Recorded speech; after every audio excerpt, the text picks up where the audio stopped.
Bulletin में आपका स्वागत है और चलिए रुक कर लेते हैं टॉप 10 नेशनल खबरों का। महाराष्ट्र के गढ़चिरौली में पुलिस से मुठभेड़ में 2 नक्सली मारे गए। छत्तीसगढ़ की सीमा के पास गुरुवार दोपहर को C-60 कमांडो के साथ नक्सलियों की मुठभेड़ हुई थी। जिले के एसपी नीलोत्पल ने बताया कि अभी तक 2 नक्सलियों के शव मिले हैं। इलाके में अब भी सर्च ऑपरेशन अभियान चलाया जा रहा है। मारे गए नक्सलियों के पास से हथियार भी बरामद किए गए। 13 दिसंबर को संसद में घुसपैठ करने वाले 2 आरोपियों और उनके 2 सहयोगियों को गुरुवार को पटियाला हाउस कोर्ट में पेश किया गया। कोर्ट ने चारों को 7 दिन की पुलिस कस्टडी में भेज दिया है। चारों आरोपियों के खिलाफ यूएपीए की कार्रवाई भी की गई है। दिल्ली पुलिस ने कहा है कि ये प्लान्ड अटैक था।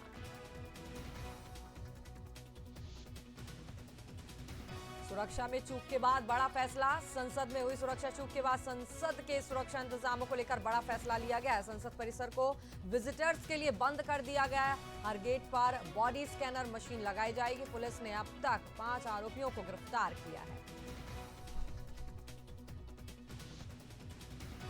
यूपी के सीएम योगी आदित्यनाथ ने वाराणसी में पीएम नरेंद्र मोदी के दौरे से पहले तैयारियों की समीक्षा के लिए बैठक की। मोदी 17 दिसंबर को वाराणसी दौरे पर आ रहे हैं और इस दौरान मोदी यूपी से लोकसभा चुनाव 2024 की कैंपेनिंग की शुरुआत करेंगे। पीएम बनने के बाद ये मोदी का 43वां वाराणसी दौरा होगा।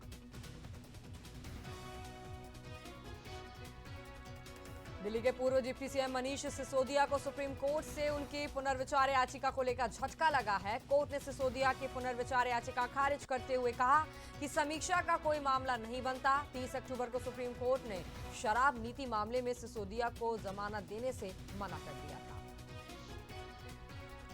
लोकसभा चुनाव 2024 को लेकर बीजेपी नई समाजवादी पार्टी भी पूरी तरह से चुनावी मोड में आ चुकी है और अब अखिलेश यादव के भी चुनाव लड़ने की खबर पक्की हो गई है। सपा नेता शिवपाल यादव ने कहा कि पूर्व सीएम अखिलेश यादव कन्नौज सीट से लोकसभा चुनाव लड़ेंगे। उनके चुनाव प्रचार के लिए वो खुद वोट मांगेंगे।